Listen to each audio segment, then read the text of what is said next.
We'll go ahead and get into the Cubs offseason so far.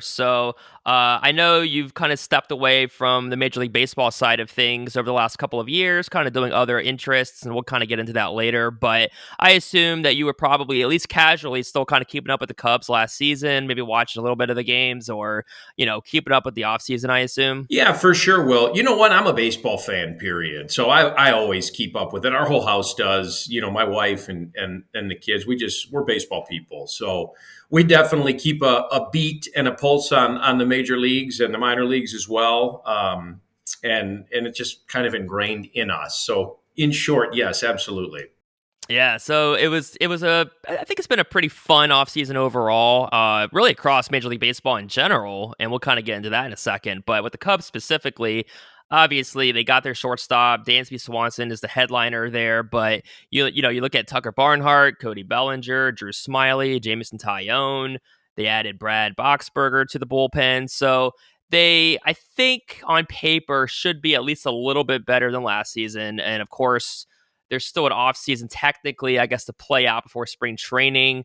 Wilson Contreras and Jason Hayward are gone. So what are your thoughts? What do you feel about this team right now as we kind of have a better idea of what this roster will look like on opening day in a few months? You're right, but much better on paper. And I know that Cubs fans expect a lot out of that organization, and even more so after 2016, and then how things kind of unfolded after that, where the success was not maybe what Cubs fans had hoped after winning that World Series. But yeah, I mean, you have to tip your cap to Jed Hoyer. He went out and made the big splash with Dansby.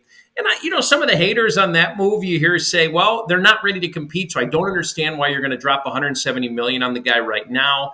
I'm a Dansby Swanson fan. I like the way he plays the game. I loved him in Atlanta. Really good shortstop, obviously. When I was hosting Locked On Cubs for the Locked On Podcast Network last year, I was all in favor of them making a move for Dansby at that time, prior to last year, if they could lock him up, after a trade. So I think that's very exciting for Cubs fans to have him at the shortstop position. They were strong up the middle anyways, right? With Horner and Madrigal. I like that combo. Two good ball players. But when you bring in a shortstop of Dansby's quality, really, really solidifies things. And you know the drill. Strength up the middle is definitely key. So, you know what? I think Cubs were what? You tell me. You're a huge fan, busy enough to appease fans, right? But not over the top, knowing that they're probably not ready to totally turn the page next year and compete. Is that fair to say? Yeah, I think so. I mean, I'm hoping right now this team, with the expanded wild card, I don't know that they're going to be a wild card team, but I think they should at least be in that conversation. That would be, I think, a good first step or a good next step, obviously. So whether that means 85 wins or whatever, I don't know exactly. I think they're at least increasing their floor, and if they can add 5 more wins to last year's total, at least that would be a nice step. And yeah, I mean, Swanson up the middle. You got Tucker Barnhart. You've got Nico Horner. So they're obviously trying to emphasize that defense first mentality. Yeah, and then of course Cody Bellinger. I mean, he used to be an MVP just a few years ago, so it'd be nice to see if he can at least find something in a 1 year, experiment, if you want to call it that. So it's intriguing. I think you're right. I don't know that. I think fans are at least somewhat or at least more optimistic than they would have been maybe a year ago. Mm-hmm. And you think about where the White Sox were a year ago, of how excited that fan base was. It feels like it's kind of, things have kind of turned around a little bit, and maybe, two different situations, but maybe the Cubs are the one that looks a little bit more appeasing right now, but still ways to go. But yeah, I think they've at least Swanson helped really, that was a move they had to make for sure. It's funny because it's obviously a very silly thing to say, but you have to play the games. And your example with the White Sox last year is fantastic, because they were supposed to win 110 games, take home the World Series trophy, and celebrate all winter long. Yeah. Well, look what happened. I mean, so yeah, you're right. Yep. Extra wild card team, 84, 85, 86 win clubs are in contention in the middle of September. You never know. And I have never, ever hidden my love for David Ross. I loved him as a player. I love him as a person. I love him as a manager. He really does a phenomenal job in that dugout. I feel like getting the most out of the roster he is given. Because let's face it, he has not had the best teams the last couple years. But somehow, some way, these teams stay remotely competitive for the talent that the roster has as the season goes on. And that's a very, very big feather in David's cap. Yeah, last season you saw it in the second half of the year, they were one of the better teams in Yeah, baseball, and that was after the trade deadline. right. And of course, they kept Wilson Contreras, which I think was interesting. I actually had one of my former or previous podcast guests, Jeff Everson. He actually predicted that the Cubs would keep Contreras at the deadline, and I think it was more or less in line with what he was thinking at that time. Was I know Houston was trying to get him, but whether it was trading for a catcher and trying to learn the pitching staff or all the intangibles that go with that. It was interesting that the Cubs ended up holding on to him, and then of course he left as a free agent. Were you surprised that they did not move Contreras? I think it would be silly to say that I wasn't surprised. Yeah, I mean, you knew he wasn't coming back this year, right? Yeah. So, Right. with that said, now I kind of liken the Cardinals catching situation to the Packers quarterback situation of the last 30 years. They went from Favre to Rodgers, Hall of Famer to Hall of Famer. And, the Cardinals with Yadier for Yeah. so long now have, again, one of the best catchers in the National League, if not all of Major League Baseball. But to that point, Will, and I think you'll probably agree with this, the Tucker Barnhart deal for the Cubs the other day is a big one, in my opinion. Definitely flies under the radar. He's not a gold standard name. He's not a headline grabber, but man, he's a really good catcher. NL Central baseball fans have seen him around for a long time. Defensively behind the dish, so strong. I think that was a really good sign by the Cubs. And to be honest with you, him and Yan Gomes as a tandem behind the dish is a pretty solid setup at backstop. Yeah, I know from an offensive perspective, it might not, raise like a lot of eyebrows, but from that defensive perspective we were talking about, and Jess, you mentioned it with Ross and just the coaching staff they have, the strategy that they kind of are emphasizing. I think they have like the right. You're seeing it like even going back to we used to hear about the pitch lab, within the minor league infrastructure. We're starting to see guys come up. So we're finally starting to see, I guess, tangible evidence of what they've been preaching and talking about and trying to really emphasize. And so hopefully they are able to make that work with this sort of defensive minded approach. And again, being strong everywhere they can, especially up the middle. So yeah, I think it'll be interesting to see how it all kind of shakes out, of course. And yeah, you said Gomes and Barnhart and a strong middle, maybe the best middle in baseball. Who knows? But it's definitely up there. Yeah, and then also, throw Miguel Amaya in the mix behind the plate as well. I think we'll probably see him at some point, depending on how things shake out health-wise and whatnot. So, yeah, good group behind the plate. Excited to see how that unfolds. And I think Jameson Taillon is a nice starting pitcher. He's not really a one or a two maybe, but 3, 4. He's a middle piece, but he had a really nice solid year last year in New York. I know he had a few months there that were kind of iffy, but he was really strong in the beginning part. And of course, that's the AL East. He's going to go to the National League Central. I know there's a balanced schedule. There's a DH. So it's the power of the American League. It's starting to balance out now with the National League, the DH, and the balanced schedule. But still, it's not the AL East, and it's not this, the Red Sox, the Rays, the Orioles. It's maybe a little bit of a weaker division, if that makes sense. But anyways, so yeah, Taillon and Kyle Hendricks might be kind of a wild card based on health the last few years, but you got Marcus Stroman. So if the rotation can kind of show what they were doing a little bit in the second half last year, you got Drew Smyly again. So it's an interesting rotation too. Yeah, I like the Town deal. I think if you're a Cubs fan, you should. You're right. Not a top of the rotation guy.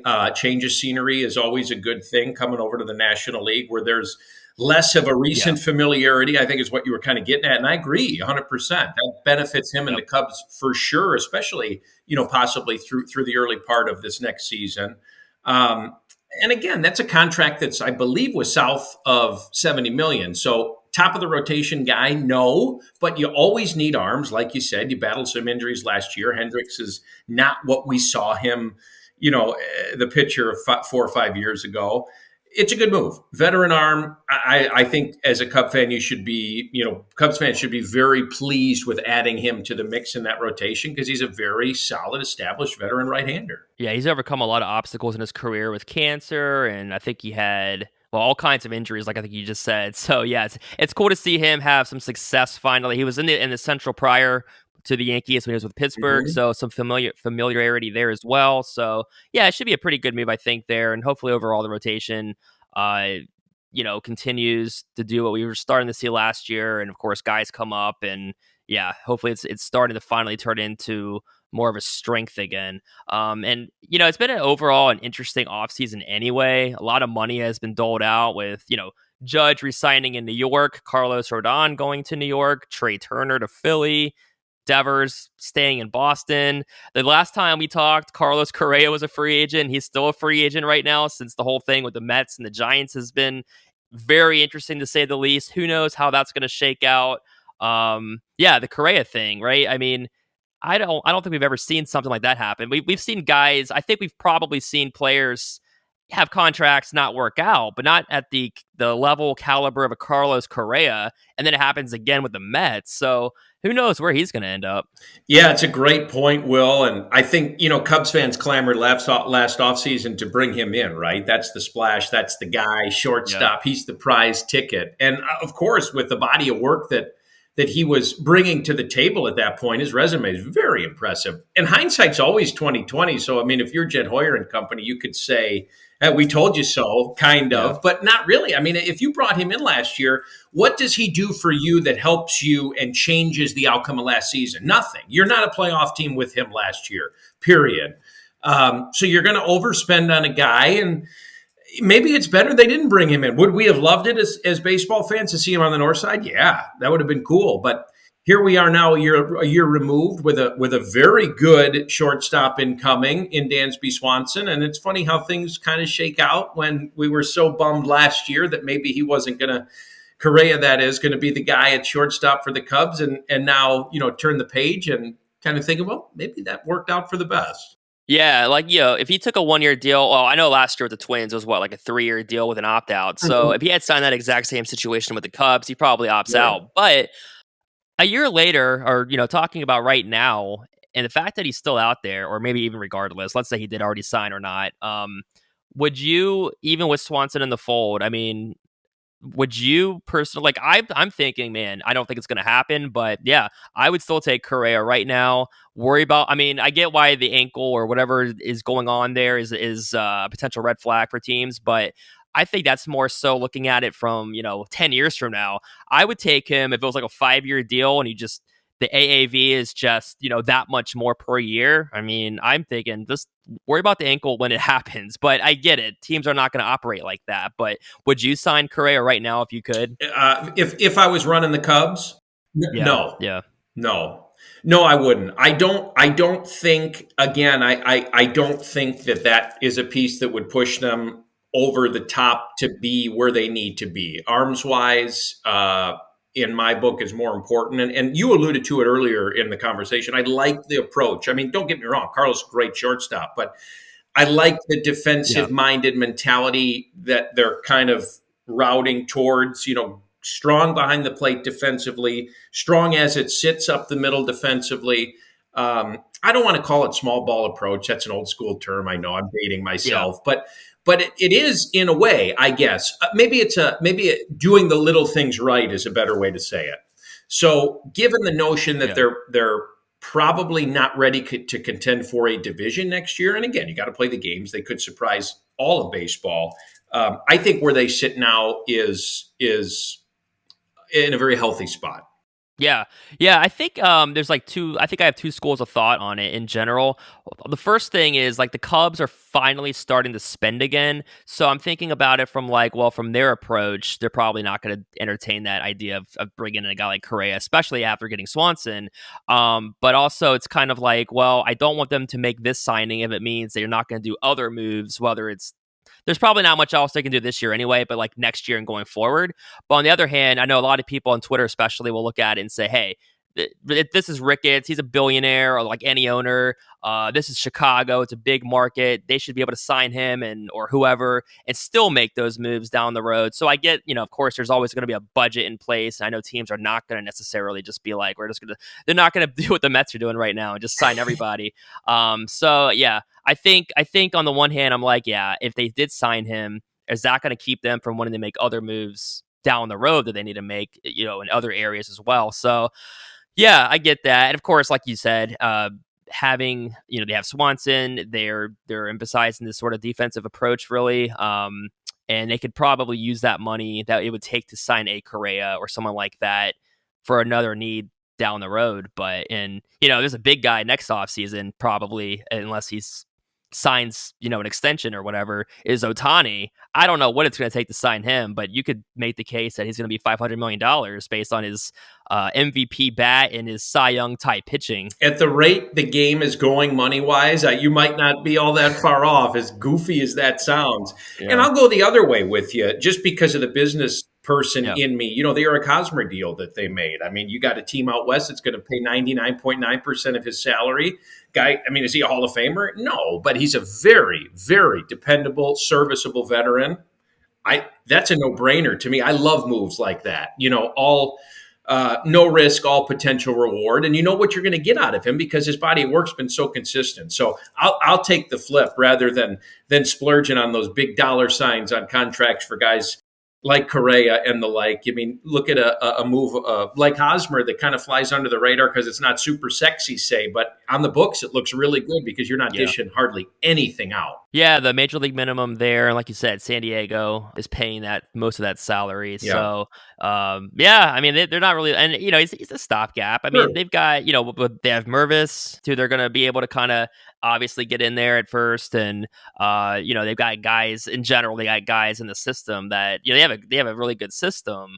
And hopefully we start to see, continued development. I mean, I think we will, but you got Pete Crow Yeah. Armstrong. I know Brendan Davis has had the injury issue. You mentioned Amaya before. So, yeah, how excited are you about this Cubs system now that we're really starting to see the fruits of that, I think, blossom, over the last Well, year? that's what I was going to say. You totally took the words out of my mouth. I mean, after they dealt the core away a couple years ago, they got a big haul in return Yeah. that wasn't talked about a ton because the major league talent level was very weak. But yeah, now it's time. All those fruits are getting riper, and we're going to see them, which is very exciting because Cubs front office did a great job in terms of the returns that they got for the Rizzos and the Baezes, et cetera, a couple years ago. So now, as if you're a Cubs fan, now's the fun part to see those guys come up the pipeline and start to contribute and succeed. And a guy like Eric Hosmer, who is a total veteran, you can't underestimate what he's going to bring to that clubhouse and that dugout as well as what he gives you on the field. So I like it. Yeah, he does bring that World Series intangible. I mean, he won it with the Royals in 15.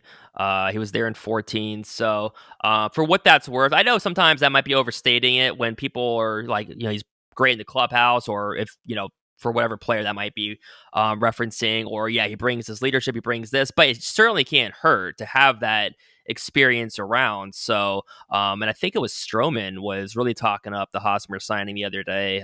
Really talking about how he can't wait to have him as a teammate. So, yeah, I think it should be. I think at the very least he should bring a lot to that room. At least that's the hope. And then of course whatever he does on the field too, would only be a nice bonus as well. Yeah, especially to have that leadership will on a team that's looking to turn the corner. So the timing is really good. Yeah. Agreed. So last time we were talking a little over a year ago, you were doing the Locked On Cubs podcast. I know you stepped away from that and you were broadcasting for the Windy City Thunderbolts of the Frontier League in the second half last season. So I know broadcasting has always been your passion. So how was that to kind of, put the headset on or get behind the mic and be able to do that last season? Will, it was awesome. Yeah, thanks for asking. So much fun to get back into the broadcast booth. I was fortunate enough as a kid really to start sitting in as like a 14-year-old at a local minor league team where I grew up, and the lead play-by-play guy there let me come in and do color work, and then maybe middle three, take an inning of play-by-play in the middle three. So I always loved it, and I put it aside to do PA at Wrigley, which was an awesome experience. But being in the booth and calling a game and describing the game for fans that can't see it and analyzing, and that's just really what I love to do. That was a passion of mine. So getting back to the minor league level in the broadcast booth was just a real treat. Obviously, it's a much different schedule. You're traveling, you're back on the bus.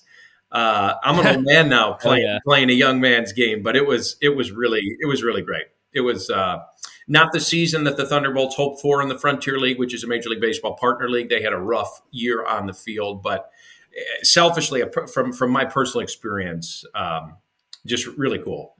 So what was that like? So like were you nervous for like that first game or were you kind of like I guess, getting back into doing that kind of a role? Were you practicing like like how are you kind of prepping for that first game and just getting back into it overall? Great question, Will. No, I wasn't nervous. It took a good week or more. I mean, it's a never ending thing, right? Your craft. There's Yeah. repetition. The more you do it, the better you get. So by the end of the season, I definitely felt more comfortable being back in that role. I was nervous about the 8 hour bus rides, and luckily a lot of them were overnight, so I could snooze. But Yeah. but no, not Right. nervous getting back into the booth, but good to get back into the booth to get reps and continue to build kind of your craft and become, hopefully a better broadcaster.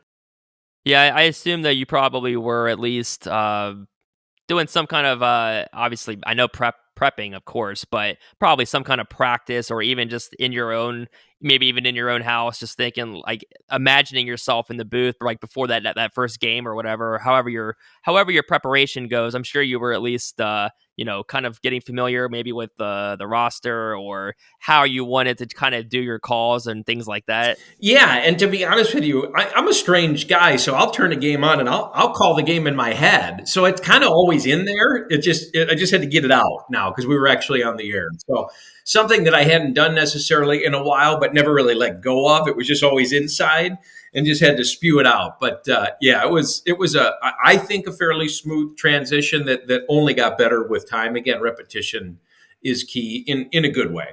So will you be doing any of the broadcasting for them this year, or what's your upcoming year looking like? You know what? Yeah, we're not sure yet. A couple things in the works. Spoke with them the other day, so we'll see. We'll see how that shakes out. Really cool. The last few years, I've been involved with this app as well. It's called Ballpark DJ, and it's a kids app. This is not a shameless plug. This is another one of the things that I've done since stepping away from Wrigley, and it basically lets little league softball, baseball, and other sports take advantage of a professional announcer so they can have walk-up music and introductions at their games. And it's a really, really neat app.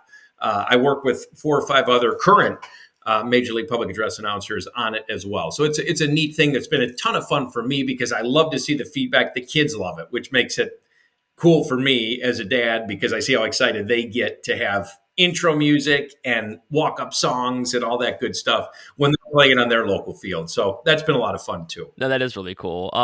And so like I mentioned before, you were doing the Locked On Cubs podcast, and so I'm sure you had a lot of fun doing that. And I don't know, maybe in your mind, I don't know how long you were planning to do that, but I feel like it was probably like okay, you got to scratch that itch, but that was a nice I don't know. I don't want to say placeholder, but it was like nice in that moment. But you're like, okay, I can finally do broadcasting, or maybe pursue whatever that next passion was. So was that? Am I kind of right with that, or how did I guess like how did you know like okay, I've done the podcasting for a little bit, but now I'm ready to kind of do something different. Of course, the broadcasting presented itself, so I get that would be like the next logical step for you.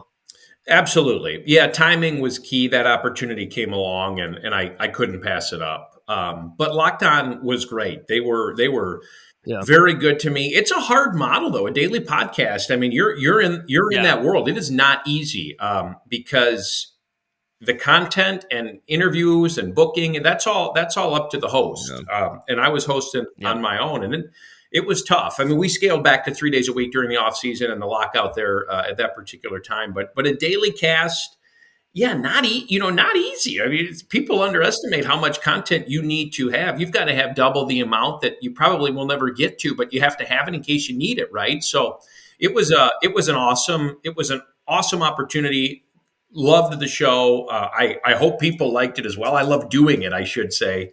But Yeah. flying solo as a one man operation from top to bottom, more or less, not an easy task. I'll say that. Not on a daily show. Oh yeah, no, yeah, that's a lot every single day. So I can only, I know, like without even doing a podcast every single day, just when I do my stuff every now and then, I know how much work that can be. Let alone what you were doing every single day. So no, I get that. I know you had a lot of notable guests and things like that. What was maybe some of your favorite guests or conversations, I guess, that you had?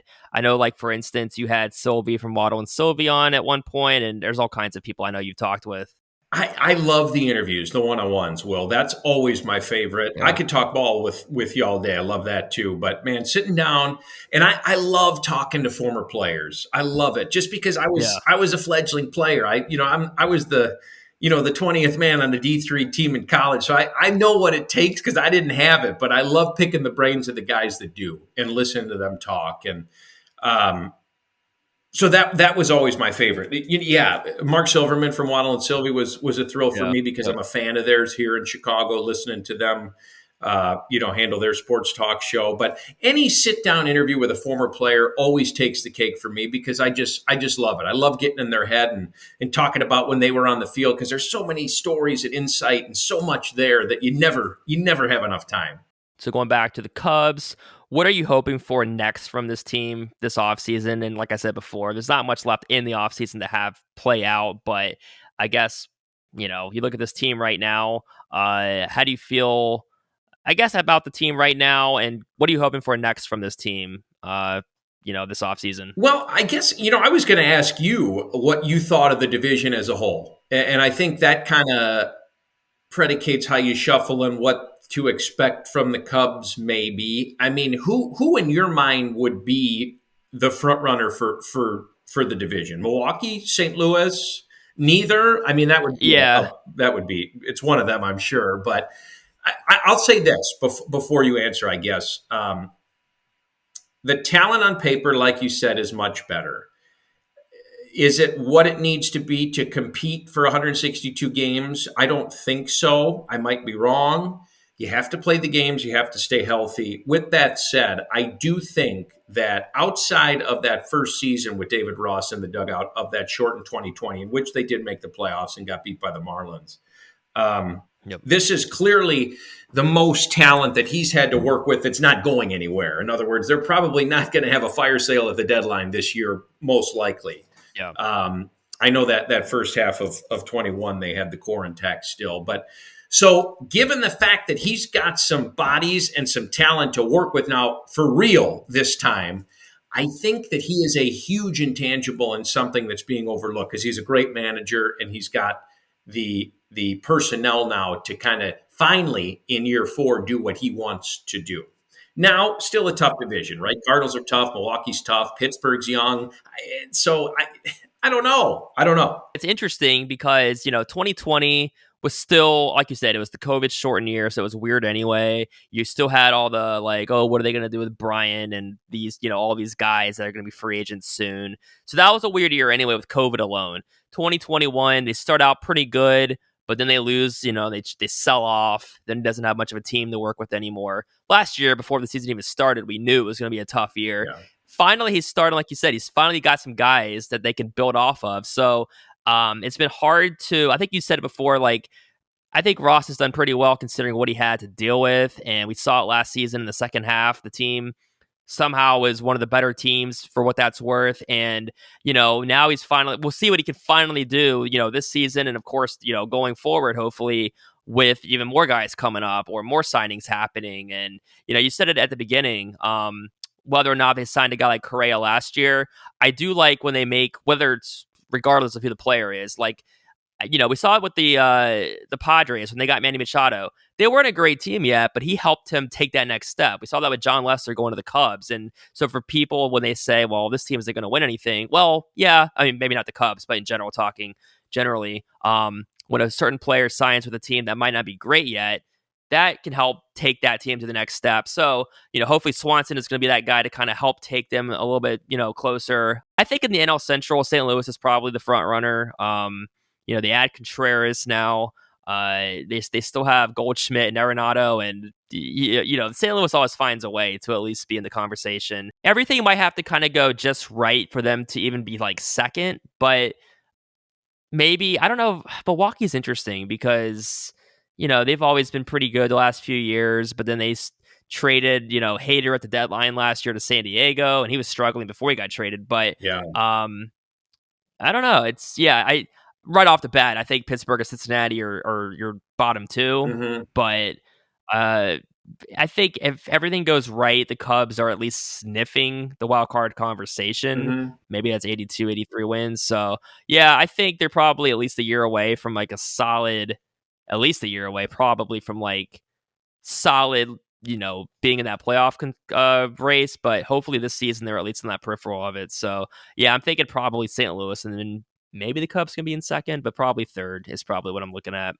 That's why I love the expanded playoffs, because if you're a middle of Yeah. the road, say not too distant third place team, potentially in the National League Central, we'll say, for example, come August, early September, you're hanging your hat on the chance to possibly play in October. So it just makes it a lot more fun for baseball and baseball fans all over the country. I mean, look at Philly. I know Philly had high expectations going into last season, but they were pretty. When they fired Joe Girardi, they were really struggling, and then they got hot, and they were. I don't remember their win total, but it was like the mid 80s. So I mean, if they showed that if you can be hot when it matters and you win 85 plus games, you could be right there. And yeah, I was kind of reluctant or hesitant about the playoffs, expanding it, but it was fun. It was fun to see. Uh, all the teams that were in there, and you had some really good battles, good races in there, like the Mets and Padres and all the teams. Dodgers getting upset by San Diego, so that was pretty interesting. Yeah, the Phils are a great example. Dead in the water when Joe was let go early in the year. I think they won 87 games last year and made it all the way to Yeah, the I World think it was Series. So 87. Yeah, it's just more fun as a 87 and 75 team. They weren't beating the doors off anybody, but got hot as you know what after Joe departed, and that's how things shake out. That's the beauty of the game. 162 games, goofy stuff happens, so it's always fun.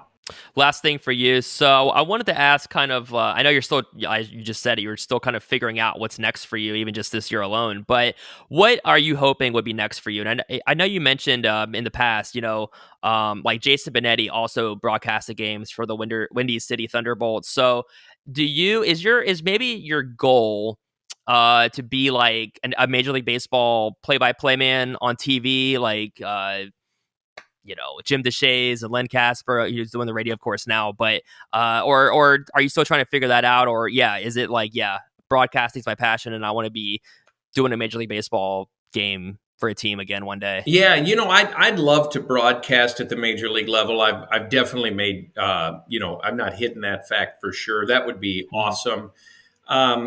Just getting back to the major league level in a capacity would be great. I love to broadcast. I love to do public address. I love to be, part of an baseball organization. Again, it's in our blood, and that's something that I'll never let go. It's been from the time I was 6 years old. It's been my go-to baseball, and when you can't play anymore, you got to find another way to stay around, and that's announcing and broadcasting. So, yeah, Yeah. anything in that realm and in that world definitely would tickle me for sure. I know that you were busy the second half of the season last year, of course, doing the broadcasting for Windy City. But did you get to any Cubs games maybe last year, or at least in the first half, or not really have a chance to do that? Yeah, we did. My wife and I went back to Wrigley for the first time since I stepped away. We sat in the bleachers. It was a lot of fun. A good friend of my wife's um, brother plays on the Pirates, Jack Sawinski, and they called him up last year. And he had a pretty nice little rookie year, to be honest with you, powerful left-hander. So we went when Yeah. Pittsburgh was in town to watch him play, and Jack actually homered to center while we were out in the bleachers, so that was fun. But we did. We caught one game earlier in the year last year, which was a treat. Do you remember if they won? I don't. We left early just to prove a Yeah. point because I didn't have to stay. So I said, "Let's go. I want to prove a point. I want Right. to leave Wrigley early." And That's and funny. they were losing when we left. I'll say that after the Sawinski home run, but I don't recall what the final Yeah. score was. Well, I know that I'm sure being a former employee at Wrigley Field, I'm sure like if you ever wanted to go back and I don't know, I know you were in the bleachers, but if you ever wanted to go up like into the I don't know, the press box or the broadcasting booth again, I'm sure you'd be able to go up there and probably say hi, right? You know what? I spent over 800 games up there. That's the last place I want to go. The bleachers were Right, a yeah. treat. I feel The that. bleachers were great. And it was early in the year, but the weather Yeah. was very nice, so we lucked out. We had jackets on, but not freezing. So it was actually for a night game in May, no complaints. I get that. It's like even though it's Wrigley, even though it's the Cubs, it was still a former workplace. So you're like, you know what? I've done that enough. It's like going back to your old office anyway. It's like, all right, I'll do something different a little bit. Exactly. Well, it was awesome to catch up with you and talk with you about the Cubs a little bit today and the offseason and everything. 37 plus minutes just flew by. So I had a lot of fun. And yeah, I'll be looking for what's next for you on Twitter. And I hope you have a good rest of the day, good rest of the upcoming week. Will, thank you. Anytime, reach out. Always great to talk to you. I appreciate it. Have a great rest of your weekend.